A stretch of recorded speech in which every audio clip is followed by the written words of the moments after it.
Hey guys, what's up? We're here with a new weekly blog for you guys.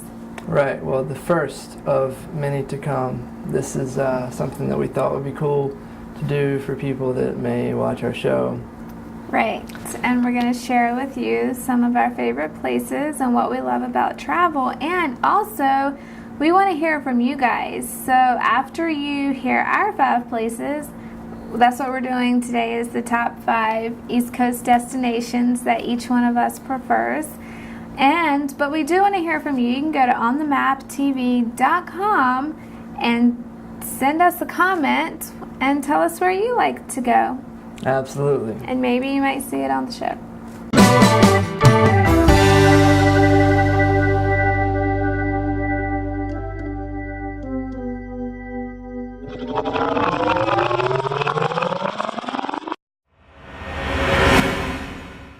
Georgetown's a cool little spot with a lot of different places to check out, and it's an interesting place in that it's right like within DC, within a big city, and you can go stay in a different looking area than DC.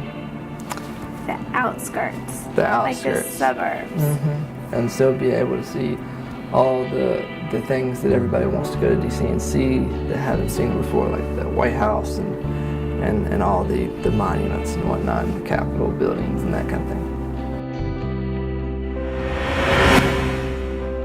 And by beach, I mean like the Outer Banks of the East Coast. And within the Outer Banks, there's this really cool island called Ocracoke.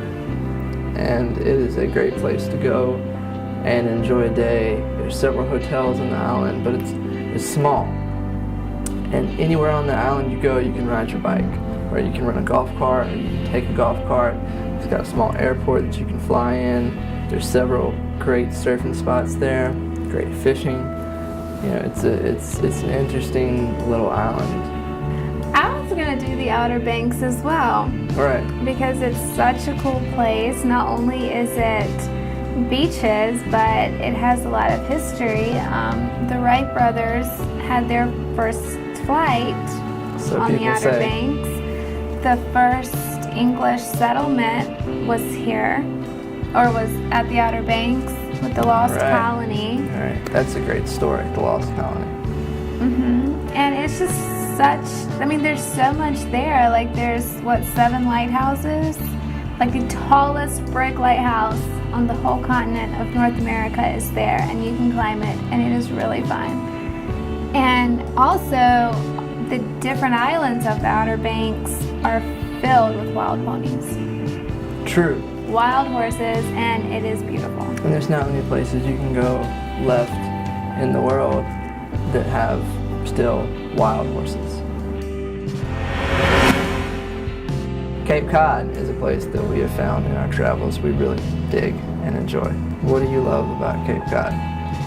I just love the atmosphere. Like, it's the people there, they're not like mean, like don't come here people, but they're not like, oh my gosh, let me help you and be with you every minute you're here. They leave you alone, let you do what you want. Yes, I like that. And they have great food.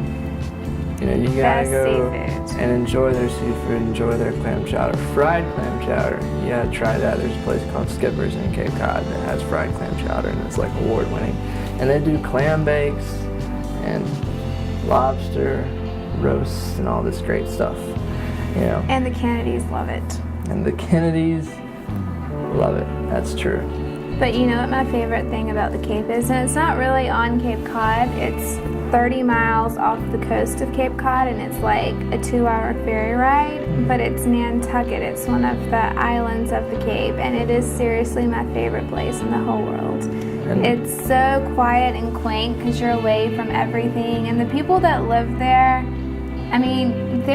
they keep to themselves too.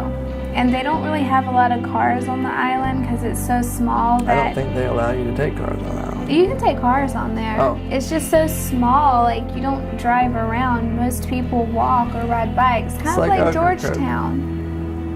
It's kind of a walking place. It's a walking place. Yeah.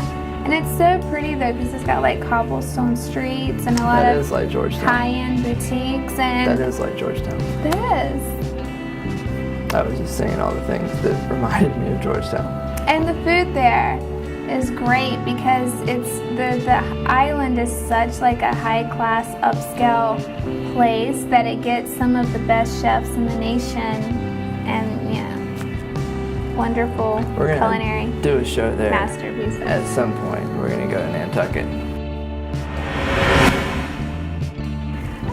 But another place that I really, really like is up north too, and it's Mystic, Connecticut.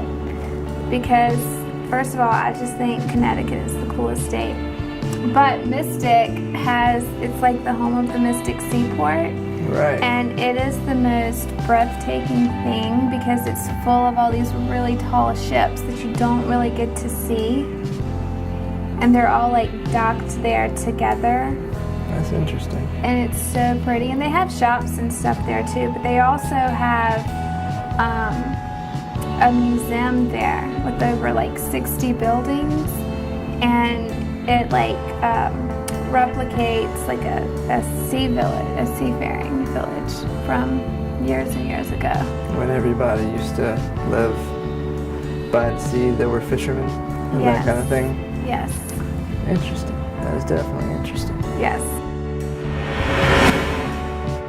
I'm a huge beach fan, so all my favorite destinations are like by the coast. But Key West, like you have to go there at some point in your life. It is so colorful there. Key West. And the southernmost tip of the U.S., I think it is in Key West. Really? Yes. And Jimmy Buffett's original Margaritaville is there, and key lime pie comes from there. So, like, what's not to love Does key lime there? pie really come from the Key West, though? Probably not. It probably just comes from the Florida Keys somewhere. That makes more sense. But that is one of the islands in the Florida Keys. And It you should is. see the water. It's like the most crystal blue water.